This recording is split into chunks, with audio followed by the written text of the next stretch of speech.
সারা জিন্দগি ভর মৌলবি হোক আর মৌলানা, মুয়াজ্জিন হোক আর মুতাল্লি, মুক্তাদি হোক আর মুসল্লি, ইমাম হোক আর গোলাম হোক, বক্তা হোক আর শ্রোতা হোক, পৃথিবীর বুকে যত সৃষ্টি রয়েছে সবাই চায় আল্লাহকে কি করে রাজি করব, সবাই চায় আল্লাহকে কেমন করে ভালোবাসবো। 40 দিন চিল্লা করি কিসের জন্য? আল্লাহকে ভালোবাসার জন্য। পাঞ্জেগানা নামাজ আদায় করি শুধুমাত্র আল্লাহকে ভালোবাসার জন্য। 1 মাস রোজা রাখি শুধুমাত্র আল্লাহকে ভালোবাসার জন্য। শুধু আমরা নয়, হিন্দু ভাইরা, খ্রিস্টান ভাইরা, হিন্দু ভাই এক হাঁটু গঙ্গার পানিতে নেমে বলতে আছে, ওম গঙ্গেশ্বরী জলেশ্বরী জগৎপতি মা বিধাতাময়ী। পৃথিবীর বুকে সূর্য না থাকলে আমরা অন্ধকারে ডুবে মরতাম, অতএব ভালোবাসতে গেলে সূর্যকেই ভালোবাসতে হবে। বলে কেন ভালোবাসছো? বলে সূর্যকে যে সৃষ্টি করেছে সেই মালিকের ভালোবাসা পাওয়ার জন্য। কেউকে দেখছি চার্চে যাচ্ছে, জিজ্ঞাসা করলে বলে হুজুর আল্লাহকে পাওয়ার জন্য চার্চে যাচ্ছি। কেউ মূর্তি পূজা করে, বলে কিসের জন্য করো? বলে আল্লাহকে ভালোবাসার জন্য করি। মৌলবি মৌলানা, দেওবন্দি হোক আর বেরেলি হোক, ওয়াহাবি হোক আর লামাযহাবি হোক, যত সৃষ্টি যত মাযহাব প্রত্যেকের একটাই উদ্দেশ্য, আল্লাহকে কেমন করে ভালোবাসা যায়। কিন্তু লক্ষ্য করে না আল্লাহর ভালোবাসা বিনিময়ে পাবো কেমন। মিষ্টির দোকানে দেখবেন বাতাসা পাওয়া যায়। বাতাসা চিনেন তো? বাতাসা, নকুল দানা। তো মিষ্টির দোকানে বাতাসা পাওয়া যায়। আজ অবধি আপনাদের এই জয়নগর এলাকার লোক কেউ কি বলেছেন মিষ্টির দোকানে বসে যে ভাই আমার বন্ধু এসেছে 1 প্লেট করে বাতাসা দে? নেই। কোনদিন শ্বশুর বাড়ি যাওয়ার সময় বলেছেন 1 কিলো বাতাসা দে, শ্বশুর বাড়ি যাবো, নিয়ে যান। কেন? আজকে যদি মিষ্টির দোকানে বসে বাতাসা খায়, কালকে হয়তো পাতপুকুরের লোক বলবে আরে আর বলিস না, এরা তো মনিরঞ্জন নাকি জায়গা নাম, এখানকার লোকেরা এরা তো মানে মিষ্টির দোকানে বসে বাতাসা খায়। কোন আত্মীয়র বাড়ি গেলে পরে বাতাসা নিয়ে যায়, প্রেস্টিজ পাংচার হবে, সম্মানে লাগবে। এর জন্য বাতাসা খাওয়া তো দূরের কথা, ওইদিকে তাকিয়ে পর্যন্ত দেখে না।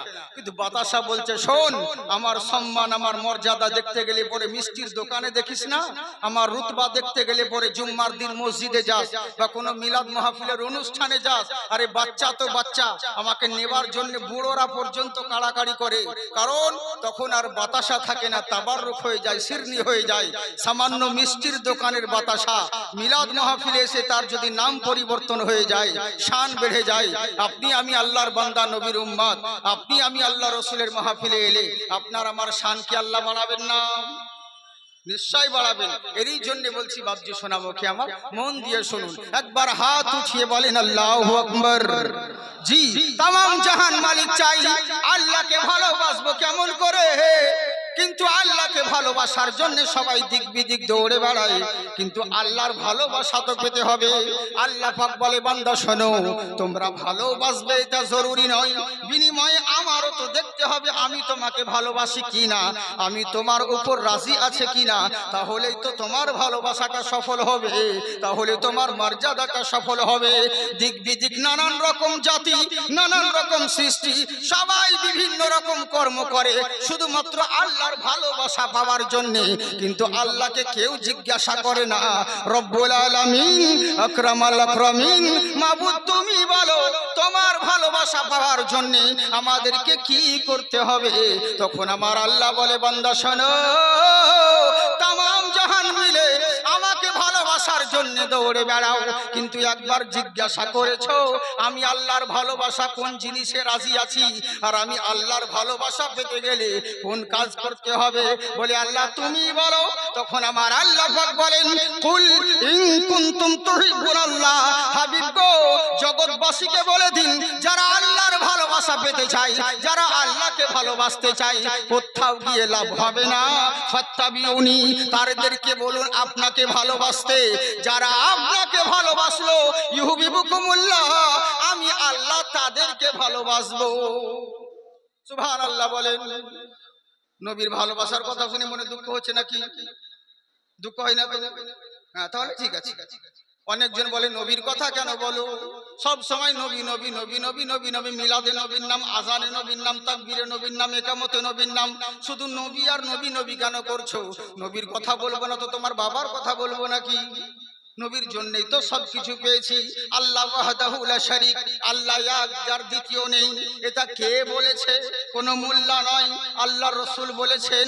আচ্ছা জেনে রাখো, আমরা মিলাদ করি, মাহফিল করি, জালসা করি, সব জায়গায় নবীর প্রতি দরুদ পড়ি, নবীর প্রতি সালাম করি, নবীর জিকির আজগার করি, নবীর গুণগান করি। অনেকেই বলে কেন নবী নবী করো? আচ্ছা আপনাদেরকে বলি, তুমি তো ভাত প্রত্যেক দিন খাও, কিন্তু তুমি পানি কেন বারবার করো? আজকে যদি ঝিঙে ডাল করো, কালকে ঝিঙেতে ডালে তোমাকে ভালো লাগবে না। আজকে আলু ভর্তা করলে কালকে ডাল ভর্তা করো। এক এক দিন এক এক রকম সবজি আইটেম পরিবর্তন করো। একই জিনিস রোজ রোজ ভালো লাগে না। কিন্তু পানি তোমাকে সব সময় পান করতে হয়। ওরে 4 বেলা যদি খাও, কিন্তু পানি তোমাকে 10 বার পান করতে হয়। কিন্তু কেন পান করো বলো? তখন বলে মাওলানা, পানি পান করি এরই জন্য যাতে জীবন বেঁচে যায়। আরে গাধা শোন, তোরা পানি পান করি যাতে জীবন বেঁচে যায়, আমরা নবীর জিকির করি যাতে আমাদের ঈমান বেঁচে যায়। সুবহানাল্লাহ। সেই নবীকে ভালোবাসো, তাহলে আল্লাহকে ভালোবাসা হবে। কিন্তু মুখে বললে ভালোবাসা হয় না, বুঝলেন তো? মুখে তো সবাই বলি আল্লাহকে ভালোবাসি, নবীকে ভালোবাসি, কিন্তু কাজের সময় সব চিচিং খা। হ্যাঁ, অনেক মানুষ আছে বলে হুজুর নবীর জন্য জান দিয়ে দিব। নবীর জামানায় যদি আমরা থাকতাম, আমরাও নবীর জন্য জীবন দিয়ে দিতাম। এখন নাই বলে হয়নি। আবে গাধা, তোর যদি ওরকম ক্ষমতা থাকতো, তোর যদি ওয়াকাত থাকতো, মহান আল্লাহ রাব্বুল আলামিন তোকে নবীর জামানায় পয়দা করতেন। তোর ওই ওয়াকাত নেই বলে তোকে এখন জন্মিয়েছে। খালি মুখে বলছো নবীকে, নবীর জামানায় থাকলে আমরাও জীবন দিতাম। যদি বলি নবীর জালসার জন্য 500 টাকা চাঁদা দাও, তখন বের হয় না। আবার ওই বলে নবীর জন্য জীবন দিয়ে দিব। আজকে যারা এই মাহফিলে এসেছে,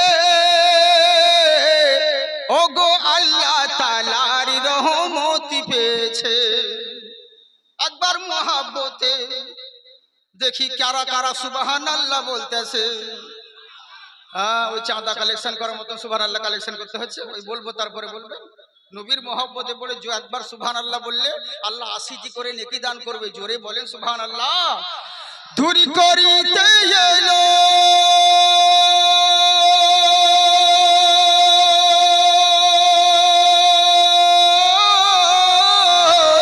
ধুরি করিতে এলো এ তিন দুঃখীর জ্বালা, এলো মক্কায় মোদের নবী কামলিওয়ালা। একবার মহব্বতে বলেন সুবহানাল্লাহ, বাড়বে তোমার ওই সম্মান। পড়ো সাল্লু আলাইহি সালাম,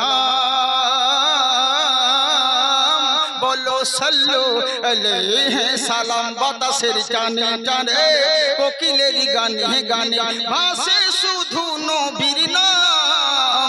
পড়ো সাল্লু আলাইহি সালাম, বলো সাল্লু আলাইহি সালাম।